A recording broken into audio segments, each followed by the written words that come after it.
Hello and welcome to the Last Wicket. I'm your host, Benny. Thank you for joining us. And on today's episode, I'm joined by my co-host, Mike. Hey, Mike. Hey Benny. And returning guest, Sarthak Dave. Hi, Sarthak. Hey guys, how are you? Nice to be here. Yeah, welcome back. I missed you the last time you were on, which was very, very recently, talking about the same thing that we were going to be talking about, but from a Yeah. really different angle now. So much has happened since the last time you came on the Mm, show, and we'll get to all of that and more.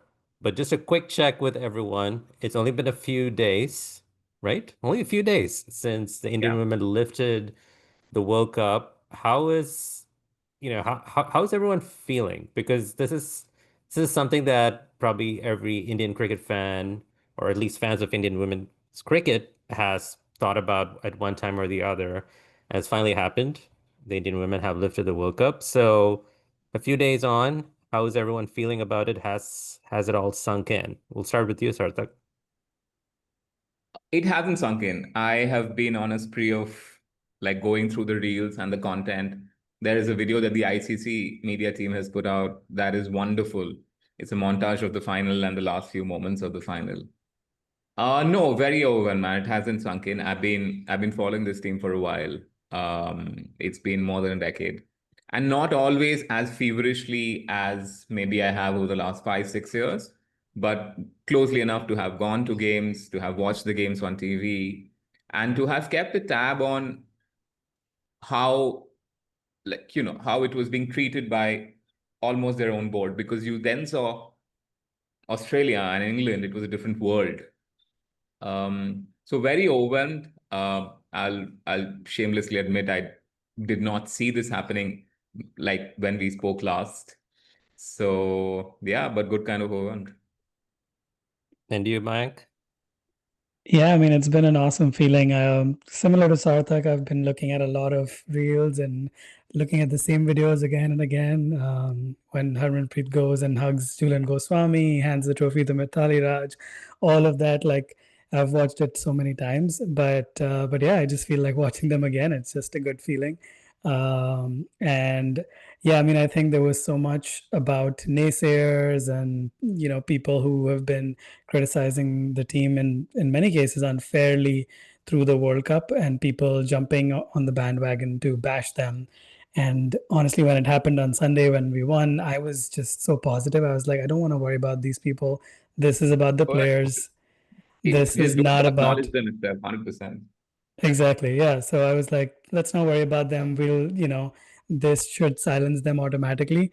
So I was keeping all of that aside and I was just happy and yeah, enjoying the moment. And for me, from the perspective of someone who only got into women's cricket probably the last 3, 4 years, um, for me, it was a sense of what took them so long? It was a sense of, especially watching the semifinals and the final, the players just went about their business. There was a lot of noise, there was a lot of chatter, there's a lot of passion in the stands, but on the field, like led by Harmanpreet, like every player just went out there, did their role very calmly. And same thing with the final. Like I can't imagine the pressure that they would have been facing, on final day. And still they went about their business. It was not a flawless performance, obviously, either the semi or the final, but they did grab the crucial moments, which is the hallmark of a champion side. You grab onto those moments and you come across. So at the end of the night, it was like I know the word destiny has been thrown around a lot, but I felt this was very apt. And I do want to get into what this means for Indian women's cricket in general.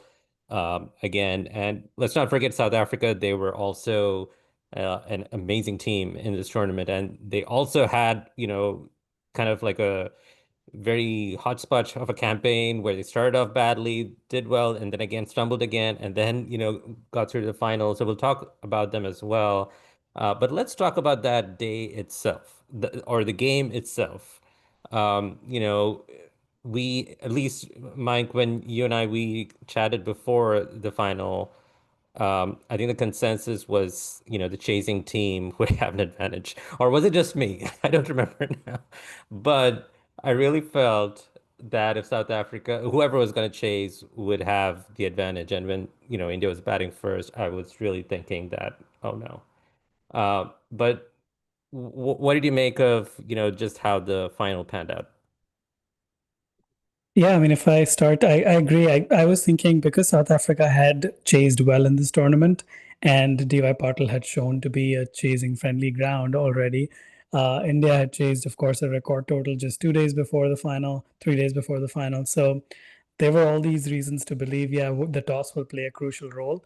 And yeah, so I was a little bummed that they did not get to bowl first. But having said that, I think other than that, they did a pretty good job in general. Like I don't think it was when they were batting, it wasn't as clinical as the semifinal from a batting performance standpoint. There were more wickets that fell. There were overs where runs did slow down. But nonetheless, they found ways to stitch partnerships and keep going. And Harmanpreet said something in her press conference after. She said we didn't want to take pressure of having to score a big total, so we were not thinking about that. We were just thinking of we just keep on batting. We just back our strengths, and clearly that approach worked. That got them to a really good total. So yeah, that at 298, I personally felt there was South Africa had a good chance. There was possibly 20 runs short, but it's a final. Chasing is never easy, and with a decent total, definitely felt India had a good chance. Really, it was up to the dew. So I think that was what my feeling was at halfway mark. I don't know, Sarthak, what are your thoughts? I'll piggyback on the due point itself. I think that was one of the major reasons why we were kind of apprehensive about not just India batting first, but 298 being, like you said, 25, maybe 30 runs short. But there was no dew that day. And even though the game stretched late into the night, which would have meant that the dew would come early, which which would have made it even tougher for India. The dew never came until at least the 35th, 40th over of the South African chase, right? And then it was the starting point of the dew, which is not too bad anyway. Like the ball wasn't wet enough. So I think the apprehensions were, like you said, sorry, um, rooted in what we know of as chases in especially subcontinental stadiums where, sorry, dew plays such a big part. But yeah, 298 was competitive enough. And I I think it was until Marizan Cap got out where I felt South Africa might just be 51-49 ahead. Once Cap got out, I thought they were in trouble. And I know, like, I'm a huge Laura Wolfart fan, but I just felt that the foundation that would need to be created for her and Nadine de Klerk to just push on, that might not be there. So for Cap to stick around for maybe 7-10 overs with Wolford, that would have changed the game, but that didn't happen, obviously. But yeah, I think the confidence was very high once Cap got out because it was incredibly, I was telling Benny off air, it was incredibly low heartbeat. Like both in the semi and the final, this group of 11 women, unchanged team, they just went about their business as if, no, we got this. There is not going to be a problem here, which says a tremendous amount about their mental fortitude, but about the confidence and they have in themselves because so many of them are so young. Um, but it says a thing or two about the clarity of plans, and maybe we'll come to the backroom stuff later. But they seem to be very sure, which leaves space for Harman to just flip the ball over to Shafali and be like, okay, give me a couple of overs. So yeah, very well executed defense. I don't think anyone expected for it to be 150 all out for South Africa. Laura Wolfart was going to score runs. But yeah, in the end, it felt that, yeah, okay, they got this. And one thing I'll say is I agree it was relatively low, heart rate type of game, but both semifinal and final were amazing games to watch. Like at no point could you convincingly say one team was out of it, one team was, totally dominating. None of that was there. I think both teams were having a good few overs when India started bowling, as an example. Yeah. Five really solid overs. I think Renuka did not concede too many runs. They had the run rate under control, and the only thing in mind was, well, one wicket here and we'll be on top. And right then, their opening duo started getting going, started four. So it was sort of really back and forth. There were 4 or 5 over phases in a way that were kind of going back and forth. So that's why it was never clearly India or clearly South Africa. And really, that's how that is what makes a great World Cup final. Everybody who is, whether it's a neutral, whether it's an Indian fan, South African fan, you're just invested throughout. It was a great ODI game. It was a really good ODI game. I think what becomes of a 340, 350 game, and I'll draw back to the game at Firozshah Kotla just before the World Cup started. Australia came over for a 3-match series against India, where in the third match at Delhi, Australia scored 412. And for the first 25 overs of the chase, India were actually ahead of the game because by 25 overs, I think they were 230 or something. They were absolutely batting it. And that has a certain kind of energy. You have fun, you see great batting. But it's not tense. The tension comes from good bowling and good bowling conditions in cricket across formats, I believe. So a 298 just set the game up on a really small ground. ZY Patil is a tiny ground, and you bring the boundaries in for the women's game. So it becomes even smaller. So 298 really set it up where a boundary was always around, but you'd had to work hard for it. And the pitch was holding up in the first innings itself. And you could see that especially with Nadine de Klerk bowling. And you saw that with her bowling. You saw that with Tryon bowling. That the pitch was just holding up a little bit. It's not as easy. So I was just hoping that the dew won't come in the second innings, and it didn't. So once Kranti and Renuka and Amanjot's spells were done, you could see that Deepti is all right. Sri Charani is an absolute superstar. And it was holding up so much that even Shafali got wickets, man. She doesn't even bowl. I'm just glad that the semi-finals and the final did not take place in Sri Lanka. I felt like whenever the Oh games, my whatever games God. they had there, And the I love cricket Colombo. cricket But couldn't compete with the weather there. And I don't know, that's something for the organizers to take note of, I guess. But before we move on from the final, I did want to talk about two cricketers who kind of really are the heroes of that night. Shafali and Deepti. Both, Shafali was not even in the World Cup squad to begin with. Literally plays the last two games as the semifinal and the final, and just caps it off with an amazing knock. And then Deepti also with a history of heartbreaks at World Cups. What did you make of their redemption story, or did they even have a redemption arc? Deepti did. Deepti did a deeper redemption arc. I'll start with the stat and I'll then just quickly go over the stories. There have been two women in history of Women's ODI World Cup, which is a 52-year history, to have scored a 50 and taken two or more wickets in the same World Cup final. Those two women are Shafali Verma and Deepti Sharma on the same day. And Shafali Verma had her best ODI innings and her best bowling innings in the same day, and that happened to be a World Cup final. I think Shefali's redemption arc was more to do with there being a Yastika Bhatia and a Pratika Rawal available to India. And she had dropped short of runs, and she hadn't scored, I think, a 50 since 2022, up until her being dropped. And once she went back to domestic, she piled all the runs. That week was terrible. Like her father had a heart attack. 2 days later, she gets a call that you've been dropped from the ODI team. And she's like, okay, she didn't tell her father that. And then she goes back to domestic cricket, absolutely hammers everyone inside. There's an ODI inning she played, I think, in Rohtak itself, where she scored 197 in 115 balls in the senior one-day trophy. Ridiculous. Deepti's redemption arc was a World Cup redemption arc.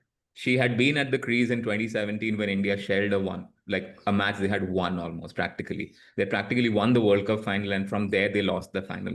Deepti was batting at that point. She had been in 2020 in the T20 World Cup final where Elisa Haley and Beth Mooney played wilders. She bowled a no ball in 22. And I think also in 23 she was at the crease when India shelled the chase. So for her, it was, I've literally been in these moments, and not just as a peripheral figure. I've been at the center of it all, either batting or bowling. So for Deepti, I think it was a slightly deeper, different. Shafali is 21. Yeah, she's just playing her first World Cup, and she'll have a ridiculous career. And not to say that her redemption doesn't mean anything. Of course, it does, man. To be airdropped into a World Cup with 1 week to go and say, okay, you're going to play a semi-final and the final in a team that is very dependent on the opening stance. India are not very good historically when their openers don't click. It's crazy what she's done. But for Deepti, I think it was slightly more like internal, where you're seeing these same stages and you're part of the team that gets questioned day in, day out outside. So that kind of redemption, and it was incredible that the game ended with Deepti's ball and Harmanpreet's catch. I mean, those two have been there in Yeah. so many scenes. It was great, even as a casual fan of the team, just to see these players who have been maligned in different ways over the last few years, and especially Deepti. Even during the final, I was seeing comments about like how poor Mm, her running was, and her fitness and all of that. So, and I'm sure these players, even if they're not following social media or reading all these they're all things, aware. They're all aware. they're aware of what people say, Yeah, and yeah. to put that away and just focus on the game and give their best, that was just brilliant. Now, I want to talk about a few other players in this Indian team, and so I'm curious to hear your thoughts on them. Let's start with the captain, Harmanpreet, Mm. who's, many people credit that 171 back in 2017 as pretty much the turning point for Indian women's cricket. Do you agree with Mm. that, Sartak? 100%. I don't think it was a turning point in performance. It was a turning point in drawing attention back. Right. Uh, the 2017, so what happened in the middle of that innings was for the first time, the Women's World Cup final would be played at Lord's. Lord's was not given out for such things. For the first time, the final would be played at Lord's. In the middle of that innings, the final of at Lord's got sold out. And Suprita Das has written a wonderful book called Free Hit, which is a story of Indian women's cricket and the history of it. And the first chapter is dedicated to that knock and the aftershocks. So there were people on the street just, shocked that, hold on a second. I mean, is this a woman absolutely tonking it? Because that kind of power and that kind of, you know, kinetic energy of hitting, we've almost exclusively associated with men's cricket. We've given, even the most ardent fans of us have given women the credit for being skilled and very good at craft. We hadn't associated power hitting like this. So that changed a lot, but I will also make this one point, and why it's important to kind of make that point. In 1997, the Women's World Cup was held in India. The final was held in Eden Gardens in Calcutta. 70,000 people came to watch Australia, New Zealand. Hmm. So this attention that is there is not new. And I think it's being missed a little because we are caught up in that, okay, now we have attention. No, attention was there. It was not nurtured well enough. Cut to 2005, and that time BCCI didn't even support women's cricket. It was WCAI, Women's Cricket Association of India. BCCI did not want to associate itself with women's cricket. And sorry for this tangent. I know we're talking about Harmanpreet, No, you're good. but 2003 to 5, the jerseys and the trainings were sponsored by Mandira Bedi out of her endorsements. The BCCI was still not involved. 2005, India reached the World Cup final. That should have been an inflection point. Did not happen. 2013, the World Cup comes to India. They play matches and they are like, okay, we need to train between matches. BCCI by then has started associating itself with women's cricket. So they are like, okay, we'll let you train with under 14 and under 16 boys of some Ranji teams. They train. They reach the World Cup final. They were supposed to play at Wankhede. And Mumbai says, no, we are going to have a Ranji match there. You can't use the Wankhede days before a Ranji match. Their game gets shifted to Brabant. A World Cup final venue gets shifted to let a Ranji game happen. And, one of the major cricketers from Bombay cricket was playing in that Ranji match, as it turns out. So 2017 was not an isolated event that happened out of nowhere. There was context to it. India was building up to it, building up to it, building up to it, and literally begging the BCCI, we are not as bad as you think we are. World Cup, you can't reach multiple World Cup finals if you're that bad. We are decent. We are not Australia. To become an Australia, you need structural support. So please give us that. 2017 changed and we still lag behind. So I think to come back to Harmanpreet, she's been in 2009, she was there in the 2013, she was there in 2017. And that knock is, I think now with Jemmy, one of the top 3 limited overs knocks played by an Indian. Mm-hmm. Yeah, and what are your thoughts, Mike? What are your thoughts on Harmanpreet's captaincy in this tournament?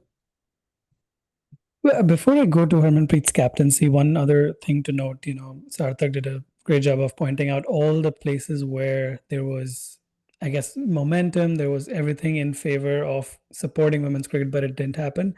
And there's even more, like even heads like BCCI president N. Srinivasan, as late as I think 2011 or 12, saying that women have no business playing cricket.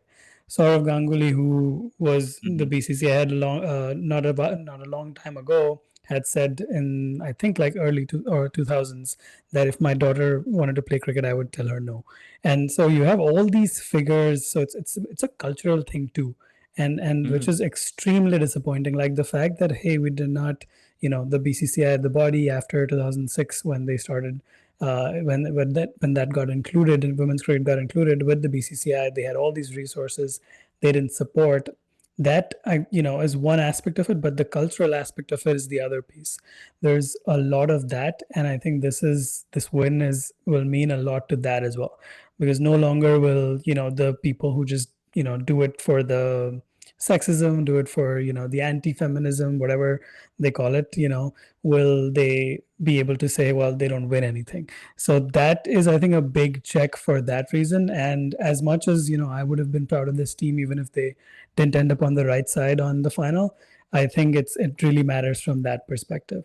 And I think Harmanpreet, coming back to her, one of the things that I feel I've noticed over the years, having again watched women's cricket closely for 5 to 7 years, is she's grown into the captaincy really well. She just has a really good measure of her team, and you saw her talk about just calming herself down in the middle of the final. She had just had her palms on her chest and just It was telling scary to herself. watch. It was for a second, it was scary to watch because somebody clutching their chest is, sorry for interrupting, but yeah. Right, but yeah, it seemed like she was just calming herself down. And then the fact that she had already had that conversation with Shafali to try somebody new who's basically not played a one day in a year and a bit, or 2 years almost, to give her the ball in an important final. That had all been talked about. So it's really not just the on-field presence of stay calm, we've got this, getting the right bowling changes, all that.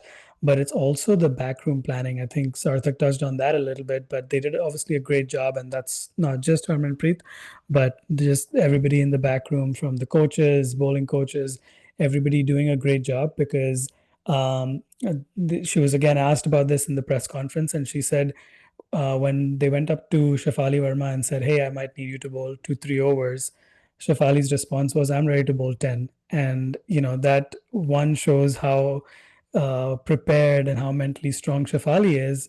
But at the same time, it shows that Harmanpreet was, willing to take a risk. And that is a lot when you have so much to play for. That is a big deal, the ability to take that risk. So, yeah, credit to her for the way she's led the team. And I think even when things were not going their way in this World Cup, when she came out to do press conferences and they were asked about the loss to England as an example, she was very aware of what they needed to do. I think it was not a case of, and we've seen this with the men's team all the time. If somebody asks a question to Shreyas Iyer, why is he trying to improve on his playing bouncers, he'll brush that away as if it's not a weakness. We didn't see that. We saw a lot of, yes, we know we're working on it, and it was a lot of awareness and a lot of planning that went into it. And obviously, despite that, sometimes results don't show right away, but in this case, it all came together really well under her captaincy. It's hard to change combinations in the middle of the World Cup. And Benny's point, and even yours, Mayank, the growth of Harmanpreet's captaincy also reflects in the fact that this is her last ODI World Cup, right? And this is home. She's completely exposed to the scrutiny that's happening, the trolling that's happening. So for her to be so brave about, okay, no, we need more bowling options. Let's change the combination. Let's send. It was late, but she was willing to make that change in a virtual knockout against New Zealand. That let's send Jemmy at 3. So that also speaks to Harmanpreet being that kind of leader now who says, not just, okay, I am your anchor. She's gone from rock star to anchor, I feel. She used to be the rock star of the team, the electricity, to you guys do, but if you guys at any time need me, I'm right there behind you. But to make those changes in probably the 2 biggest matches of her life speaks a lot about the mental strength of the person. Sharda Ogra was telling me on Monday that Harmanpreet apparently got up, and she told in the presser that she got up on the night of the final and she's like, we're going to win this. It doesn't matter if we bat, if we bowled, what total South Africa put, what total we put, we're going to win this. You can't. How do you analyze that? What data points do you break that into? When a pro athlete who's played at the top of the world game for so long, who's won WPLs, uh, how do you argue with somebody waking up and saying, no, we're going to win this? I shouldn't compare with men's cricket, but there was an interview I remember from, I think, early 2000s Wisden, the Wisden book that we used to get. Mayank would remember well. They were talking about these insane cricketing moments. In the 96 semi-final in Calcutta, Sri Lanka were 1 for 2. And you're playing in front of 130,000 screaming Indians. In walks Aravinda De Silva, and apparently he before walking in, he had told the dressing room, I'm going to bash these guys and we're going to win the final. So for pro athletes who to have that kind of confidence, it speaks to how prepared they are and the zone they've got themselves into. We've now seen a reel where, Amol Mazumdar says that for 7 hours, we make this our bubble and we step into it. We finish our job and only then do we walk out of the bubble. It's felt like he had created that bubble for this team a bit before the final.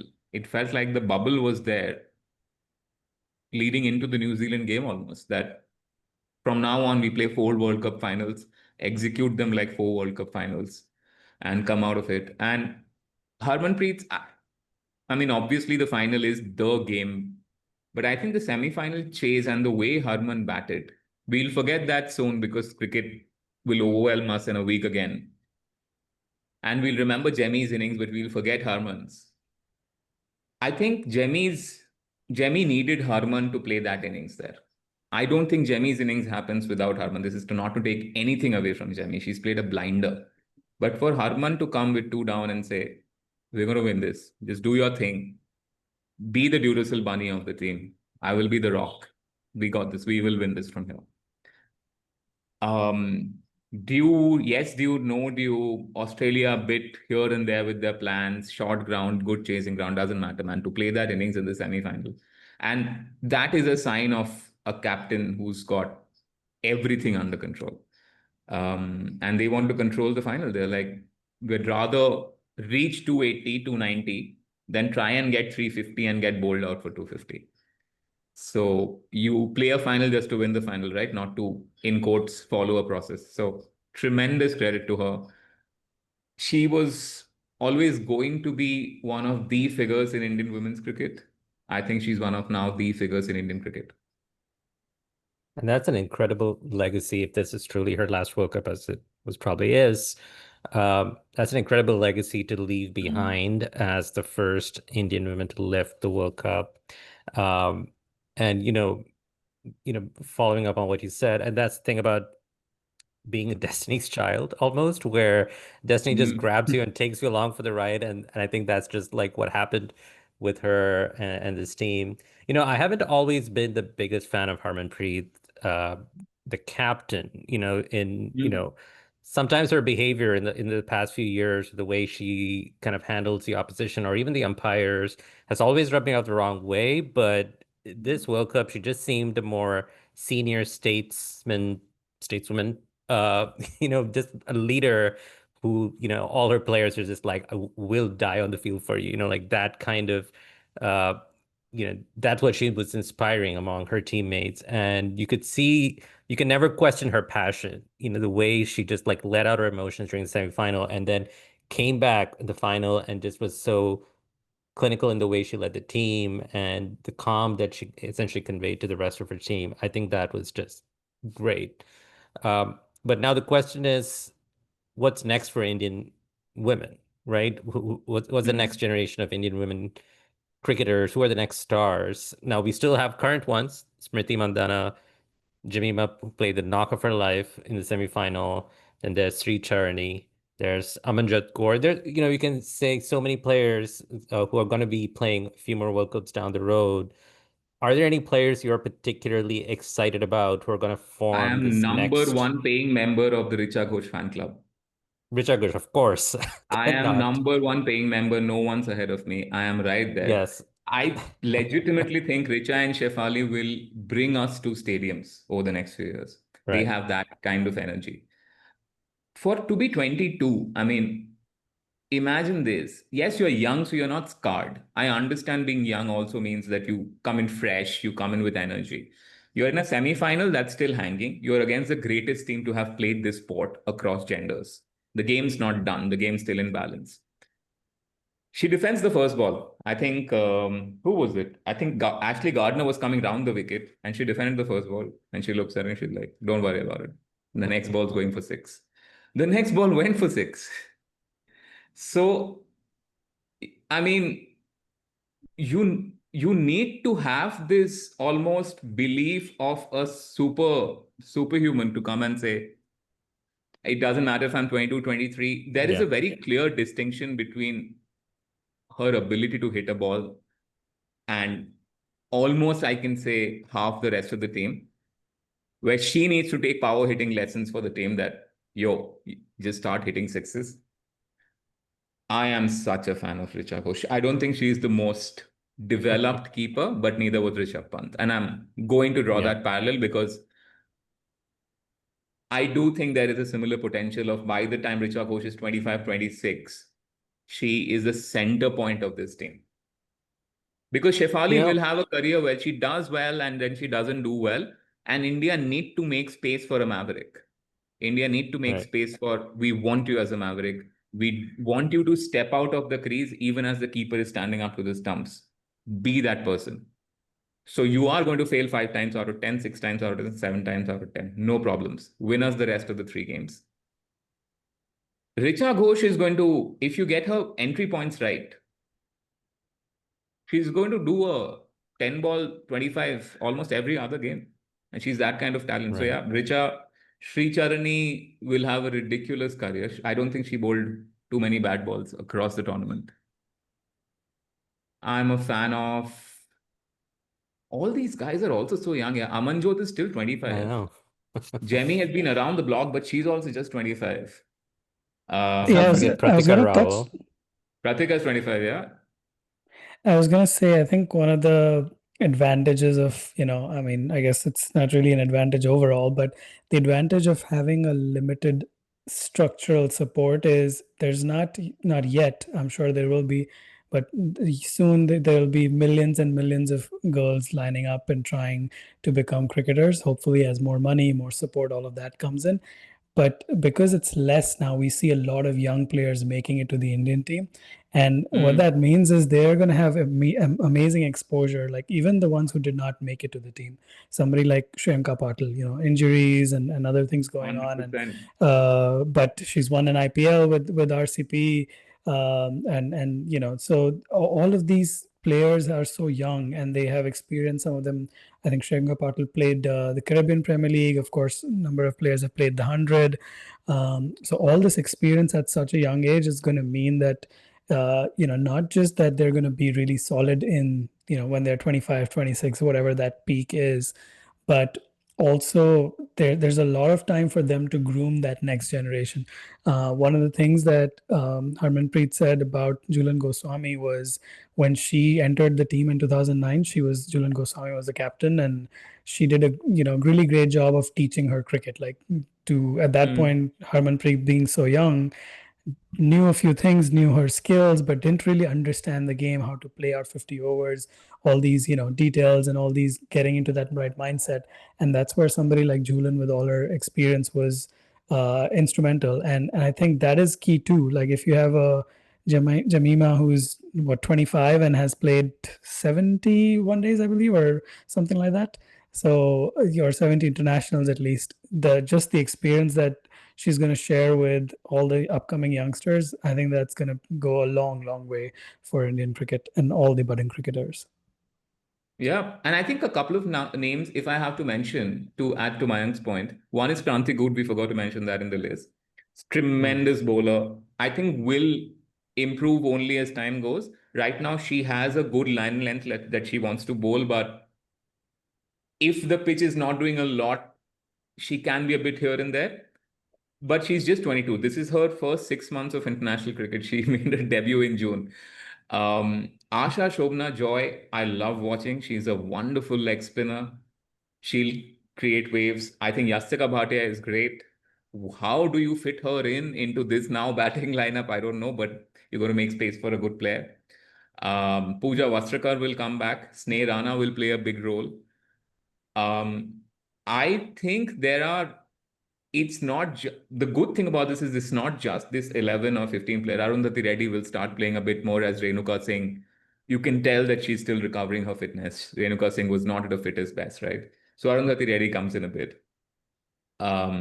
So I think it's going to be a case of the Indian women's team having a pool of 20 to 20 players, I think, who are all international cricket ready. And to come back to the semi and the final, the one thing I think it's a parallel I can draw is the immediate effect of the IPL was that the players playing in the Indian men's senior team, especially the limited over formats, they just became a lot more prepared for the energy shifts in a game. Like if a game got 2 10s, they were like, no worries. We faced this like a million times in front of screaming crowds. We'll find our way through. I think a lot of, not to deflect credit, but a lot of the mental kind of preparation also comes when you're hanging out with Meg Lanning in the same dressing room for 2 months every year. That has to make a difference. So this is just a tremendous opportunity for WPL to go to at least 6 teams, if not 8, right away. Because the player pool is there, the Indian player pool is there. The senior one-day trophy and the senior T20 trophies are throwing up some, like even Kiran Navgire, she's whacking it in the domestic competitions. So you have to have them in. You have to have them in the pool. Create a program within the NCA that supports women cricket the same way and creates the same programs. And the work that went into making a 2018 men's under-19 team of fast bowlers bowling at 140 at the age of 18, of batters as prepared as Shubman Gill and Prithvi Shaw and Abhishek Sharma and Riyan Parag. Create that process, you will be structurally able to compete with Australia and England at a more regular level. Else, the risk is this could be, if you don't do all this and you don't support the event with your backup, this will be a comet event. And this will not be the start of something. This will be a comet. and you don't know when you're going to see one next. Mike, I'm also, you know, coach. Amol Mazumdar. This tournament has been fascinating to really observe the coaching or the backroom staff for each team and the character of the team through the backroom staff, particularly the Indian team. You could see they were all so engaged. Every time a wicket fell, everyone would exchange high fives, and there's a lot of note taking. There's a lot of like discussions in the dugout. What is your take on Amol Mazumdar, the coach for this team? I mean, he's obviously done a tremendous job, and I think the best way to look at a coach, it's obviously hard for us to judge a coach because one, there's no performance like in terms of himself coming out and doing something. So I always like to look at how players feel in their presence, and that's where all the great coaches do really well. Like they are known to create an environment which is going to create long-term success. Even if they lost this final or the semi-final, the team was just mentally in a really good space, and that obviously a lot of credit to Amol Mazumdar for that. There's obviously all the other aspects of planning. Hey, we want to ask Shafali if she's comfortable bowling an over in the final. We want to make sure they try to switch up teams in the middle of the World Cup. They switched Sneh Rana and Radha Yadav for the knockouts as well. So they tried all these combinations, and obviously those are all requiring planning, and some of them did not even work out. Like I don't think personally, I didn't think Sneh Rana Radha Yadav swap was ideal, but nonetheless, I think having all that planning, all that backroom work was critical. But to me, like the coach, apart from fine tuning all those little details, trying different combinations, their key job is to create that environment where everybody feels happy. And even for South Africa, for that matter, their coach, who was leading in this World Cup, he's been leading only for 9 months, I think, or 10 months, something like that. Yeah. And he has had, I think, 4 or 5 titles with the men's Titans team. So another really great coach, and what people talked about was not just his knowledge about cricket, but the fact that he was just like a teddy bear in the dressing room. People could joke around, Mhm. people could give him a high five and talk to him openly, and that created success over multiple years. So I think in that aspect, both the coaches, and I know you asked about Amol Majumdar, but really both the coaches have done an excellent job. And hoping, the one issue we've seen with women's cricket is a lot of changes and chopping and changes. So Yeah. hopefully what this pushes the BCCI to do is think more long term. And when they find somebody of the like of Amol Majumdar, they stick with him and they give him everything we need, everything the Right. team asks for. Because even right now, the team has asked for a psychologist and they've not been given one. So hopefully those things will come to a pause and come to an end Mhm. rather, and we'll see more continuity. I mean, nothing like a World Cup win to get your demands met, right? Like now you have all the credit you need. Um, Sarthak, Can I one of add one the more thing? Sorry, Benny. yeah, go Before you ahead, go go, ahead. go ahead with the next thing, can I add one more thing about Amol Mozumdar? So one of the things I was discussing with Mayank on our last pod was the reportage in this tournament and the various aspects of it. And one of the very visible aspects was the kind of questions put to the team. Yes, they were doing the reportage with a lot of tenderness, but when they were in press conferences, they were asking tough questions. That okay, why this, why that, and always with the right kind of tone and intention. You can tell, maybe it's a weird way to judge, but you can tell a coach's kind of the environment. When these questions were put, Amol Mazumdar not once, and Mayank mentioned this briefly, neither Mazumdar nor Harmanpreet. Harmanpreet was still a bit, opaque to it, only slightly. Amol Mazumdar was completely open. He's like, okay, this is an issue. We know, we have been working on it. Uh, can you help us with the strike rate? You've been telling us about the strike rate, so maybe we'll do something about it. That also kind of tells me how safe he felt himself in the job, where he could openly discuss that about, in a way, him being vulnerable. That I know that my team is not set up the right way. And you see frames, right? The first thing Harman did right after exulting after the semi-final chase was she went and hugged Amol Mazumdar. A really It's long hug. important to it's important in a, for men, male coaches in a women's environment, especially in a country like India, which is history of how we treat women. That said a lot of things about the environment Amol Mazumdar has created, about the comfort and the safety and the feeling of being truly, knowing that he has their back. When the broadcaster spoke to Amol after the World Cup win, he deflected everything to the players. He took no credit. And not as a way of saying that, okay, I don't want credit. Every question put to him, he just said, okay, the players did well, Harman did this, Jemmy did this. So, and he's been a good coach in Ranji Trophy as well, by the way. So I think it should give him a lot of street cred. I completely agree with Mayank. Keep Amol as long as he wants to.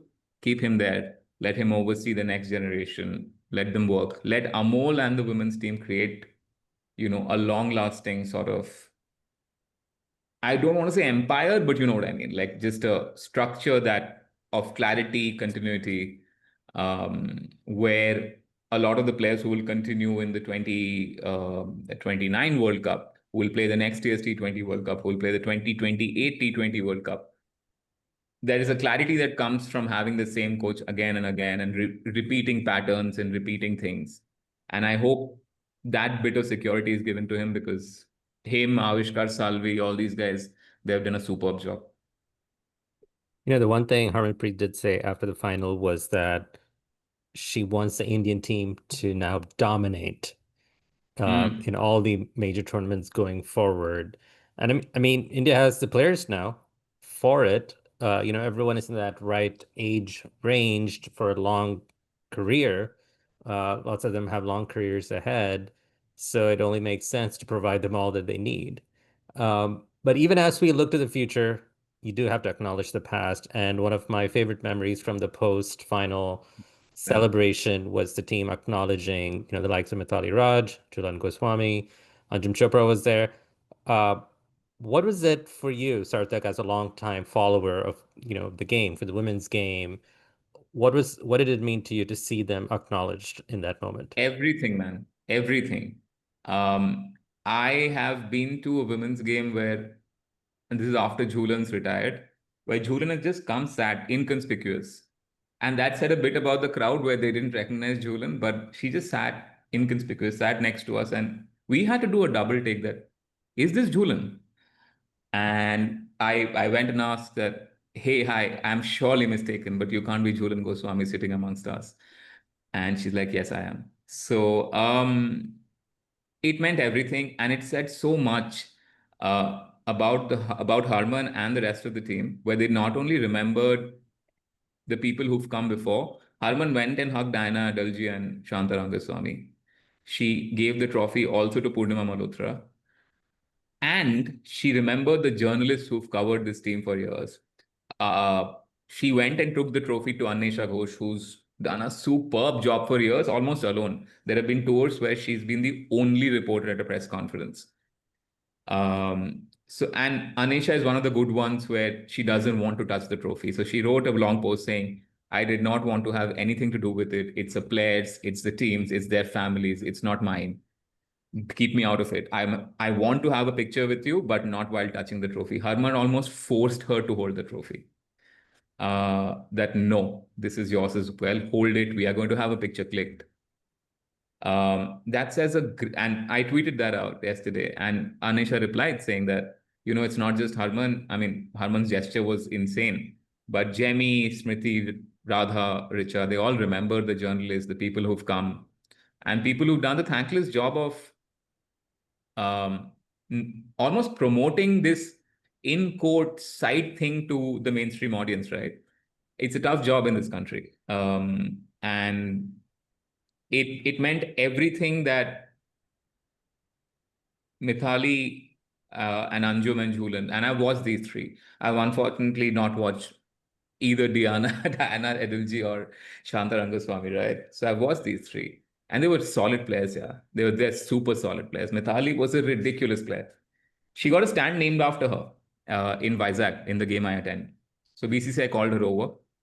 They called the big boss over, and they called somebody from the Telugu Desam party, which is in Andhra Pradesh. You got someone over, right? And you would think that if you're renaming a stand after a player, the player gets to inaugurate. So there on the dais, there's a massive red button that they press for the garland curtains to part. And I'm looking from 20 meters away. Mithali is standing right there. I'm like, Mithali, press the button. Except Mithali is behind 5 men in that frame. She's not even standing in front that someone else presses the button. She's behind them. And Big Boss and the politician, they press the button. It's as it was Indian cricket at its most honest, and at how they look at a Mithali Raj and Anjum Chopra and Jhulan Goswami. So for them to have this moment, you could see that Jhulan was completely overwhelmed. And I promise you, all of us watching were overwhelmed. You could not be dry-eyed while watching that game. If you watch them for any length of time, it could be 5 years, 7 years, 10 years.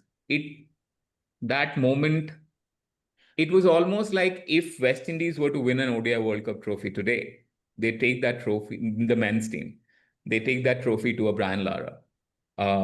And because you always stand on the shoulder of giants, and Indian women's team, even though not supported, they have the current team can jog. I won't say run. They're not allowed to run, but the current team jogs because there have been people who've laid the bricks.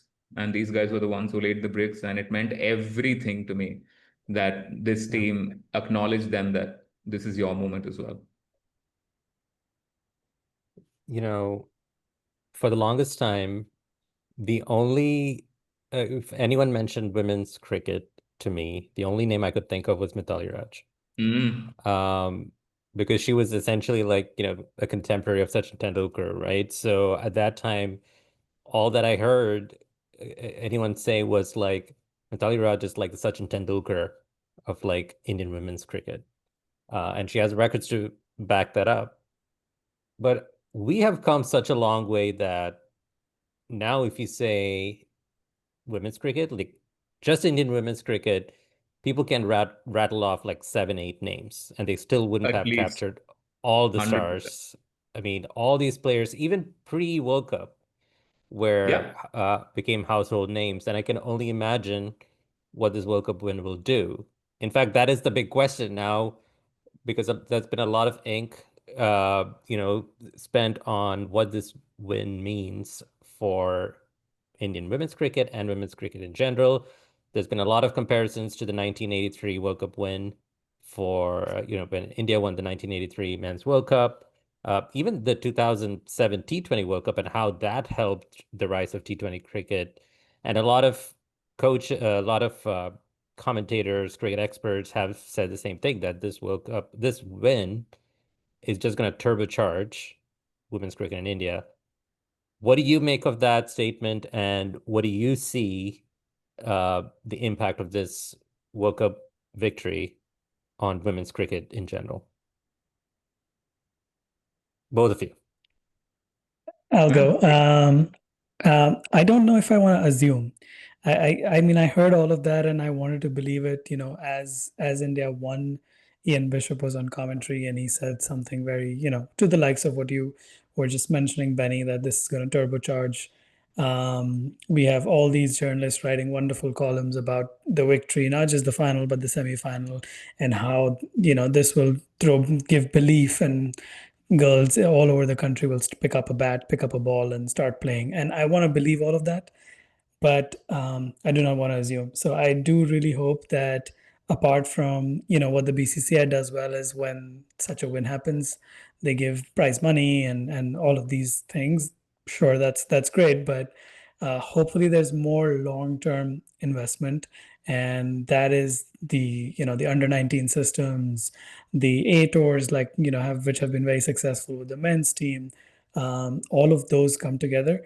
I know under Rahul Dravid, when he was at the NCA, which is I think renamed to Center of Excellence now, but he was at the NCA, they started programs to have like formalized training for coaches, umpires, which included the women. So I think those were already very good steps to have women coaches, women umpires, but that should hopefully multiply now. They have all the reason to do that. So support the game holistically, not just in terms of making sure there's grounds available. We're not moving grounds because there's a Ranji game. Let's make sure we show them that they are a priority in every possible way, whether it's under 19 cricket, Ranji cricket, training umpires, training coaches. All of this has to come together, and I think only then we'll see that lasting legacy of this win. Remember when 83 happened. I mean, obviously, I don't necessarily think it's an exact comparison. It obviously is not. Conditions were pretty different in 83, but um, the thing to remember then is, of course, India did well for, I would say, 2 to 3 years. 84, they won a series in Australia. 85 was pretty good for them. But then there was they were not as good for a while. That dip started because even though they had a lot more money, a lot more investment, sometimes just the talent coming through wasn't as good, or it was very city based. A lot of Mumbai cricketers, Delhi cricketers, Karnataka boys, but it was limited to certain urban centers. It took a while, I would say, really in the late 90s, early 2000s is when we saw the rise of MS Dhoni and Suresh Raina and all these players coming from smaller towns. So if we really need to unpack and take Indian cricket, women's cricket to the next level, that is what we need to do to reach that grassroots, the girls who don't have grounds nearby to play with, because the ones in Mumbai who already love cricket are going to find a ground. The ones in Delhi are going to Right. find an academy, but the ones that are in smaller villages where it's culturally, we talked about the culture of looking down on women's cricket or girls playing cricket, where that is still a challenge.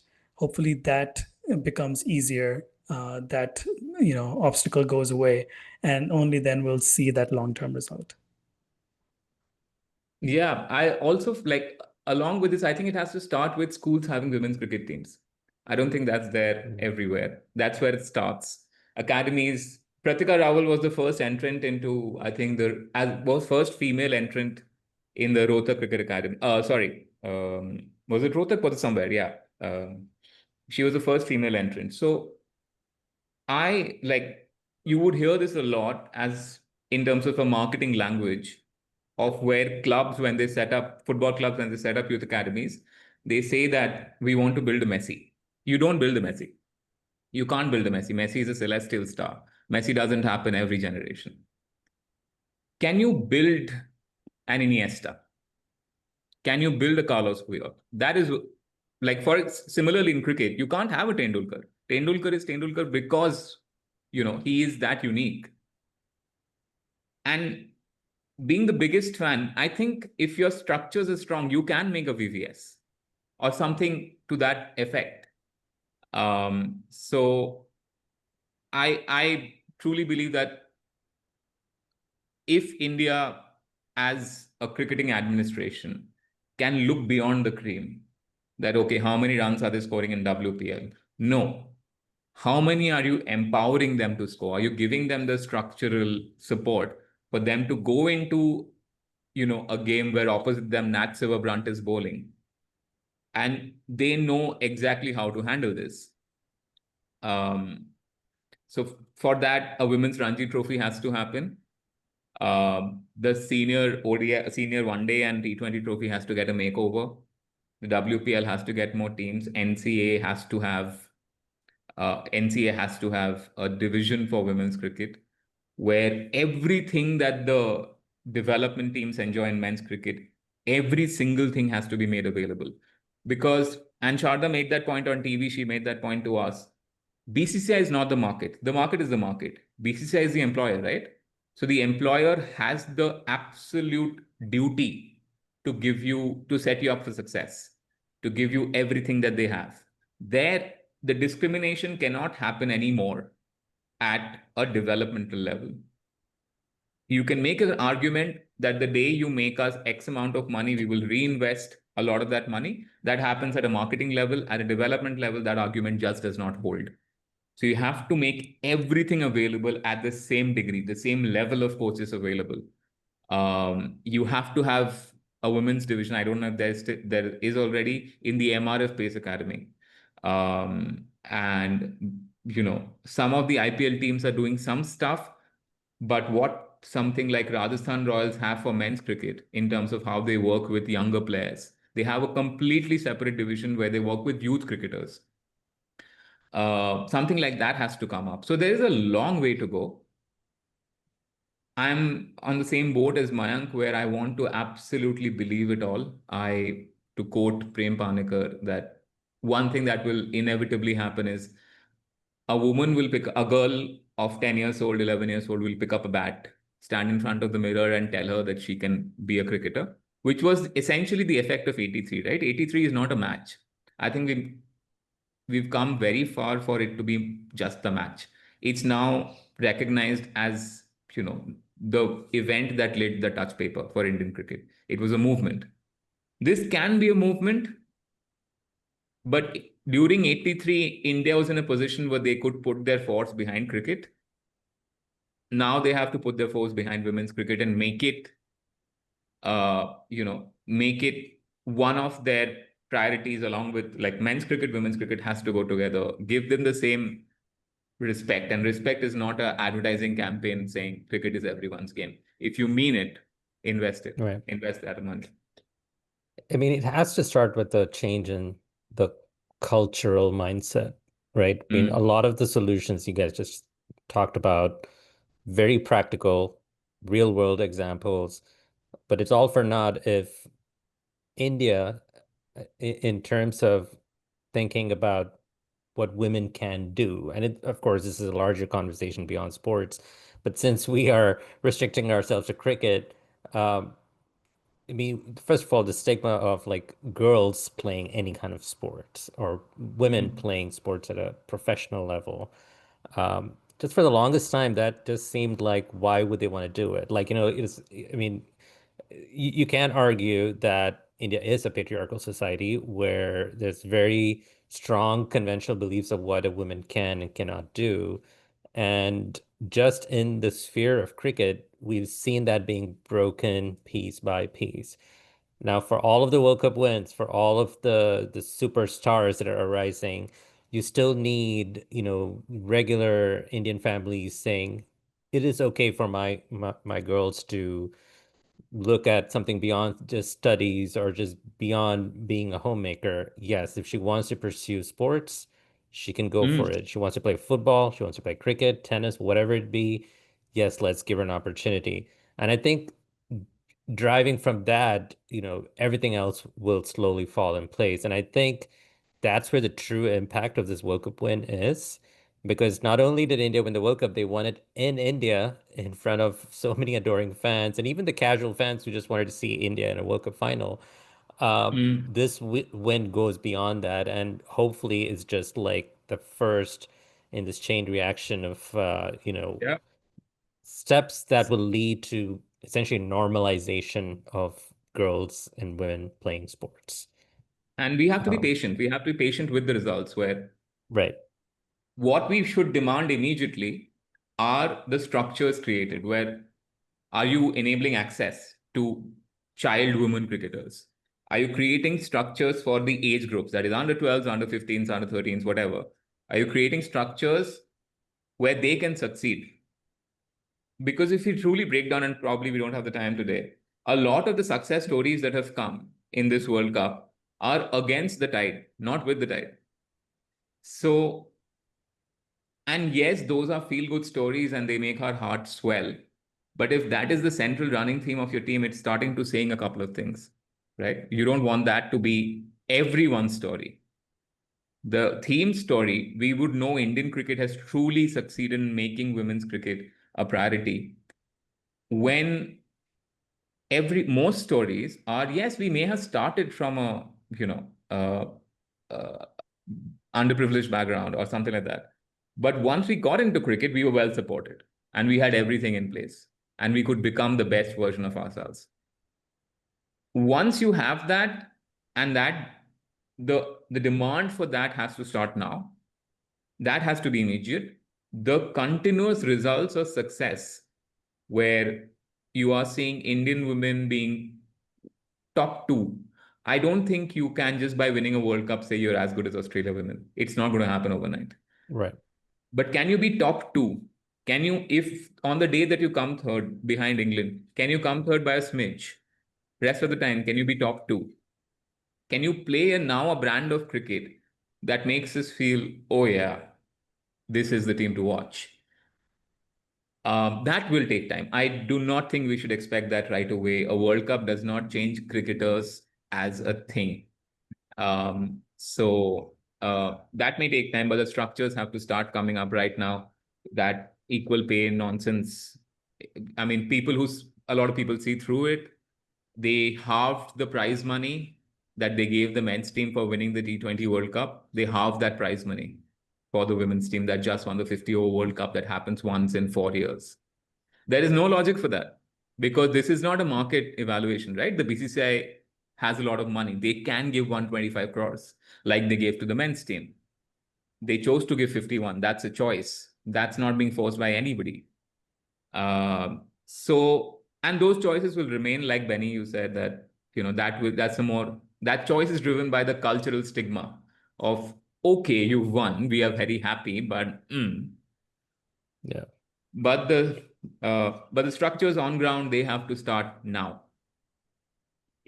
And I think the other kind of tied to what Sarthak was just saying is the expectations. Now the downside of a win is there's going to be tremendous expectations, and all the naysayers are going to be louder the next time they fail, which they will. They're human. So Which is not necessarily bad. Well, not the naysayers, but sorry to interrupt, but the naysayers part, yes, I agree. But I think there should be a fair critique of the players of when course, there's a space. You cannot patronize them, I mean, absolutely. now that mindset has to change as well. Absolutely. No, that I think I definitely agree. And to Sarthak's point, I think some of those questions, hard questions, were already coming in this World Cup.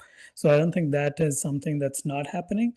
What I mean by the naysayers is, the moment there's a T20 World Cup next year, it's going to be in England. Now, as well as they've done today and in this past week, the truth is, like, Australia and England at home will be very tough sides to beat in that T20 World Cup. So when we don't make that final, if we don't make that final, or if we don't win that World Cup, there will be all these people saying, well, we should pull funding from women's cricket. Like, there will be those voices. This culture change is not going to happen in 1 year or 2 years. So that is exactly where, hopefully the organizers stand tall and say, nope, we're going to back our people. And I think there's, like, Australian cricket is, of course, the standard to look at, because they have been winning World Cups in the women's game. They won 7, but even when they had won, I think 4 or 5, they at that point they decided, we're not investing enough, and they decided to invest $35 million more into the women's game. Now the women's game is not selling 80,000 tickets, every time or any of that. So there's not. They understand the ROI on that is not exactly in number of t-shirts sold or number of tickets sold or TV rights all the time, but they understand it's the right thing to do, and it's the right thing to do for the longer term, and eventually that ROI will come. So that long-term thinking needs to be kept in mind for anybody who's just looking at the business side of things. If there's anything that the Indian women and Indian women's cricket has been good at over the last 10, 15 years, is like steadily and continuously proving the naysayers wrong. Even when the WPL began, people were saying, there's not enough quality players or enough depth to make this work. And that's clearly been proven wrong just by the amount of players who have come up and are shining on the international stage. And same thing with the World Cup win. I mean, people, including myself at certain points, I was always just waiting for the moment where India would just kind of lose their nerve and let go of a winning position. But they have shown improvement in that front as well. So if there's anyone to place a bet on, to prove the naysayers wrong, I think it would be the Indian women's cricket. I'm sorry, Sarthak, were you going to say something else? No, just to add to this last point you made. The strength of your belief will show in how much you back them when they are performing badly. Right. Prior to the 2015 ODI Women's ODI World Cup, India played a tri-series in Australia against Australia and England. They lost 8 out of 8 games. Then they went to the World Cup with a very similar team. There weren't some radical changes in the team. The World Cup was in Australia. They went with the very similar teams and they won every game until the quarterfinals. Then they lost in the semifinals to Australia. And the amount of support that was given to that team, a young team, that, okay, no, go play the World Cup. That will show how much do you believe, are you backing success or are you backing a sport? If you're backing success, you're going to pour in money today, not like Mayank said, not pour in money tomorrow. And you can't guarantee success in sport. Even the best teams don't always win. So I hope for India to become, and not culturally, like we were talking about, how women are looked at. There's a conversation to be had about how sport is looked at, because Indian administration's investment happens at the top. It doesn't happen at the bottom. It doesn't happen bottom up. If something great happens, it happens at the top and some stuff trickles down. My only hope here is that the investment is not that we will pour more money into a WPL franchise. It doesn't work that way. To build good cricketers, you have to invest bottom up. And over time, over 10 years, over 15 years, you will have a result similar to what the MRF Pace Academy for men has produced, where India now don't have to worry about fast bowling. It's taken time. It didn't happen so 1987 was when it was set up. It didn't happen in 90 or 91 or 92. You saw the results once as Zahir Khan and Ashish Nehra and all these guys started coming in, and you suddenly saw good, quick bowlers, physically strong. And you're like, okay, this is different to what we've seen before. 20 years later from that, are you getting a Shami, Siraj, and Bumrah? So it will happen in phases, but you have to set up that academy there and then. And you have to support without expecting results immediately. As long as you're doing that, over time we'll be okay. But if you only support success, this is going to be short-lived. Yeah, I choose to be optimistic. I think there are good Yeah. times ahead, good and better times ahead. Listen, I think we barely scratched the surface. We haven't even talked about other teams, the other Mm. players, Lara Woolward, Marizanne Kapp, the Australian team's uncharacteristic stumble in the semi-final, England, New Zealand, and so on, and even Pakistan and Bangladesh, for that matter, who put up some really good performances as well, even if it didn't translate to wins. Um, but we're almost out of time. I do want to end on a very good note, which is I know we have talked about a lot about the Indian World Cup win, certain memories from that. But what are your favorite memories from this World Cup, be it a performance or some image that you saw during this tournament? And it doesn't have to be India. It could be some other team as well. If you guys need a moment to think, I'll go first because this is on the top of my mind. Um, I think one of the memories that will stick with me for a really long time, and this is personal, um, I watched the World Cup final with my 5-year-old and 3-year-old, both girls, and they know that I'm obsessed with cricket. They know that I do podcasts. They've actually learned the word podcast, which is really weird hearing from a 5-year-old. But my 5-year-old will always ask, like, are the girls playing? I want to watch the girls play cricket. And Mm. when we watch, forget the game itself, like the post match, like the celebrations, the lifting the trophy, like my 5-year-old whose attention span, like it's like within 3 minutes, she's like, okay, let's watch this cartoon instead, or she wants to go and dance, or just whatever it is. She just sat just enthralled just by the celebrations and the trophy lifting. She was so concerned about Pratika Rawal. She was like, why is that girl in a wheelchair? Like, what is wrong with her? So she was so into it. She was so engaged, and all she could like think and talk about for the rest of that day was just like cricket, which for me, it just fills my heart because it's like I've been obsessed with this game for like 20, 25 years now. And here my daughter is like, even if it's for a short span of time, I don't know if this will continue, but for this short span of time, like she shares in that passion. So for me, that's going to stick around for a long time. As memorable as India winning the World Cup was that my I got to share it with my 5-year-old daughter. So that's Mm. one of my favorite memories. It's going to be hard to follow that one, Benny. You should have gone I last. know you should have gone at the end. You should have gone at the end.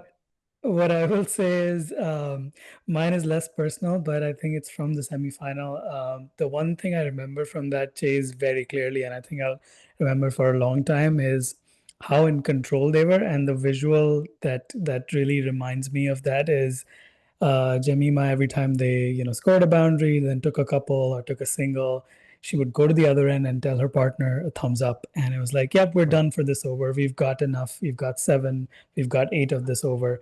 And that just stuck with me. That was like my moment of, wow, this team is really in control. And Yeah. yeah, I think that's the one that I'll never forget.